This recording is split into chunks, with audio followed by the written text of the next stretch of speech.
सुलोचना आज बहुत खुश थी क्योंकि उसका मनचाहा प्यार हमेशा हमेशा के लिए अब उसका हो चुका था।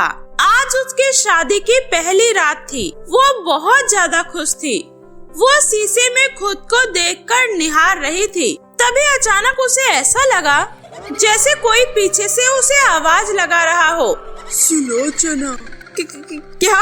कौन है वहाँ? कौन है? तभी शीशे में एक डरावनी लड़की का चेहरा उभरता है। उधर कहाँ देख रही हो? मैं तो यहाँ हूँ, यहाँ तुम्हारे बिल्कुल पास। नहीं, ऐसा नहीं हो सकता, ऐसा नहीं हो सकता। तुम क्यों ऐसा नहीं हो सकता? जब तुम मेरी जगह ले सकती हो तो मैं तुम्हारी जगह क्यों नहीं? सुलोचना तुरंत एक मंत्र पढ़ने लगती है और वो डरावनी लड़की अचानक से गायब हो जाती है। उसके माथे से पसीना टपकने लगता है और उसकी सांसें तेज हो जाती है। तभी विनोद अंदर आता है। सुलोचना, क्या हुआ? तुम ठीक तो हो ना? हाँ, मैं ठीक हूँ। विनोद मुझसे वादा करो, चाहे कुछ भी हो जाए तुम कभी मुझे छोड़ोगे नहीं, प्लीज।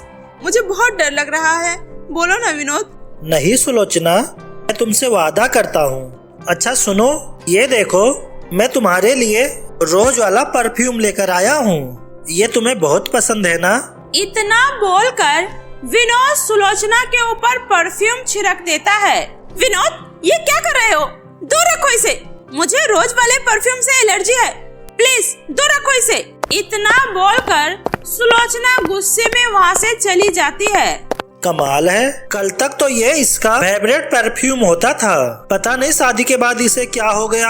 ये इतनी बदली से बिहेव क्यों कर रही है? कभी कभी तो ऐसा लगता है जैसे मानो ये वो लड़की है ही नहीं जिसे मैं इतने सालों से जानता था। अगले दिन जब शाम को विनोद ऑफिस से घर आता है तो सुलोचना उसे कहती है, विनोद, वो क्या है ना, मेरी तबीयत थोड़ी ठीक नहीं है, इसलिए मैंने सुबह थोड़ा ओवर रिएक्ट कर दिया था। प्लीज मुझे माफ कर दो। सुलोचना, सॉरी तो मुझे बोलना चाहिए तुमसे। दरअसल शादी के बाद मैं ही तुम्हें ठीक से टाइम नहीं दे पा रहा हूँ। अच्छा, तुम हाथ मुंह धो लो, मैं तुम्हारे लिए खाना लगा देती हूँ। आज मैंने तुम्हारे पसंद की चिकन बिरयानी बनाई है, तुम्हें बहुत पसंद है ना? हाँ, बहुत ज्यादा। उसके बाद विनोद बिरयानी खाने लगता है। तभी वो देखता है सुलोचना भी उसके पास बैठकर बिरयानी खा रही है। ये देखकर उसे बहुत ज्यादा हैरानी होती है। सुलोचना, ये क्या? तुम तो नॉन वेज नहीं खाती थी ना, फिर अचानक से कैसे? हाँ, वो शादी से पहले की बात थी ना। अब तो हम दोनों पति पत्नी है ना। अब से जो तुम खाओगे वही सब मैं भी खाऊंगी। जब दिल एक है तो पसंद भी एक होनी चाहिए ना। ये अचानक से सुलोचना को क्या हो गया? ये इतना ज्यादा कैसे बदल सकती है? कल तक तो इसे नॉनवेज का नाम सुनते ही उल्टी आने लगती थी और आज ये खुद अपने हाथों से बना रही है और तो और उसे खा भी रही है। विनोद, कहाँ खो गए? बिरयानी अच्छी नहीं लगी क्या? नहीं, ये तो बहुत अच्छी है। ऐसे ही दिन बीत रहे थे।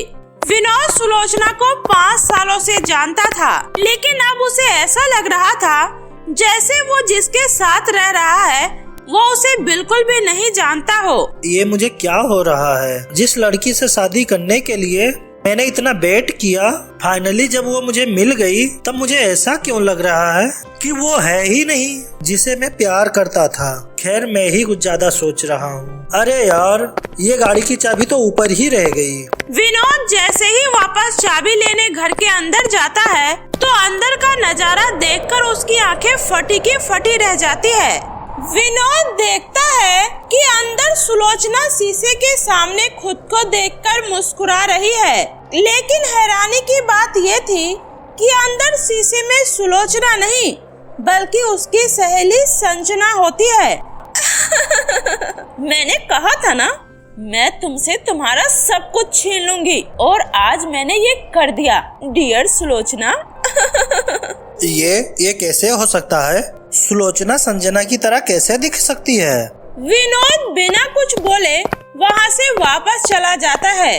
उसे कुछ भी समझ में नहीं आ रहा था। कहीं ऐसा तो नहीं कि ये मेरी सुलोचना हो ही नहीं? इन सब सवालों के जवाब अब मुझे संजना के घर से ही पता चल सकता है। अगले दिन विनोद सुलोचना से कहता है, सुलोचना जल्दी तैयार हो जाओ, मैं तुम्हें एक जगह घुमाने लेकर चलता हूँ। क्या सच में? लेकिन कहाँ? वो मैं तुम्हें नहीं बताऊंगा, सरप्राइज है। उसके बाद विनोद सुलोचना को संजना के घर लेकर जाता है। विनोद, ये तुम मुझे कहाँ लेकर आए हो?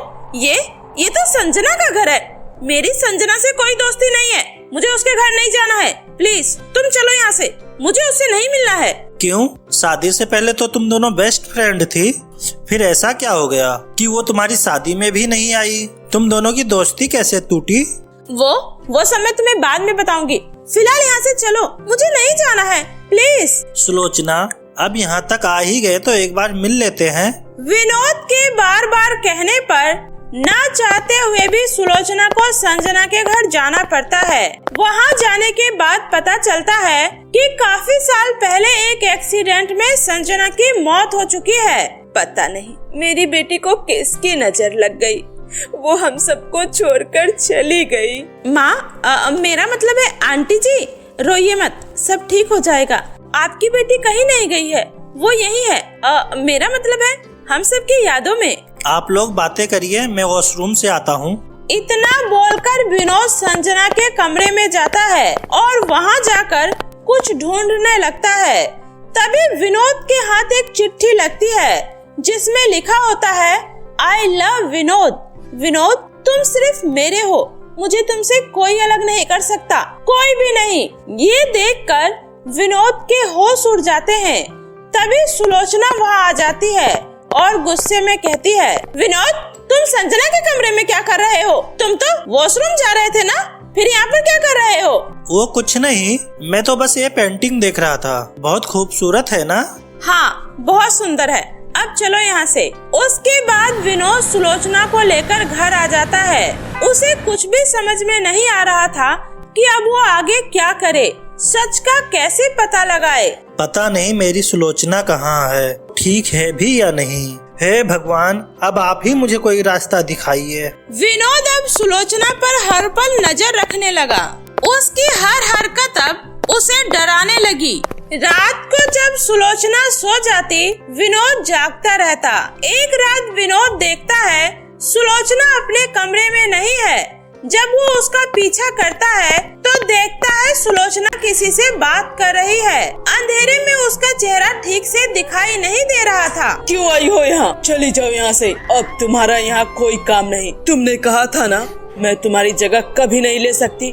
देखो, मैंने तुम्हारी जगह भी ले ली और तुम्हारा शरीर भी। संजना, ये तुमने अच्छा नहीं किया। मुझे मेरा शरीर लौटा दो संजना, प्लीज संजना। अब ये मुमकिन नहीं है। बस कल अमावस्या की रात गुजरते ही तुम्हें हमेशा के लिए यहाँ से मुक्ति मिल जाएगी। फिर तुम्हारा शरीर हमेशा हमेशा के लिए मेरा हो जाएगा और अब से मैं तुम्हारी जिंदगी जीऊंगी। तू तो मेरी सबसे अच्छी दोस्त थी ना, फिर तूने मेरे साथ ऐसा क्यों किया? बता संजना, क्यों किया? क्योंकि मैं विनोद से बहुत प्यार करती थी और वो तुझसे, इसलिए मैंने एक डायन से मिलकर तंत्र का एक खेल खेला। ऐसा खेल जिसमें आत्मा की अदला बदली की जा सके। और फिर मैंने खुद को मारकर अपनी आत्मा को तुम्हारे शरीर में डाल दिया और तुम्हारी आत्मा को इस आईने में कैद। बस कल की रात बीतते ही तुम इस आईने में से भी आजाद हो जाओगी और हमारी दुनिया से हमेशा हमेशा के लिए चली जाओगी। हमारे बीच कभी नहीं आ पाओगी।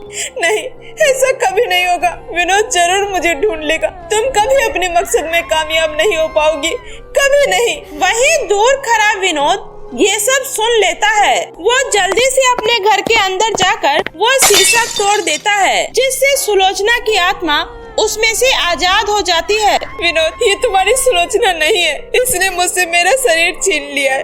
मैं तुम्हारी सुलोचना हूँ। नहीं विनोद, ये झूठ बोल रही है, मैं तुम्हारी सुलोचना हूँ। मुझे सब कुछ पता चल चुका है। संजना, तुम हमारे साथ इतना घिनौना खेल खेलोगी, मैं कभी सोच भी नहीं सकता था। इसलिए छोड़ दो ये शरीर और चली जाओ यहाँ से। ये सुलोचना का शरीर है। नहीं, मैं यहाँ से कभी नहीं जाऊंगी, कभी नहीं। विनोद, ये ऐसे नहीं जाएगी।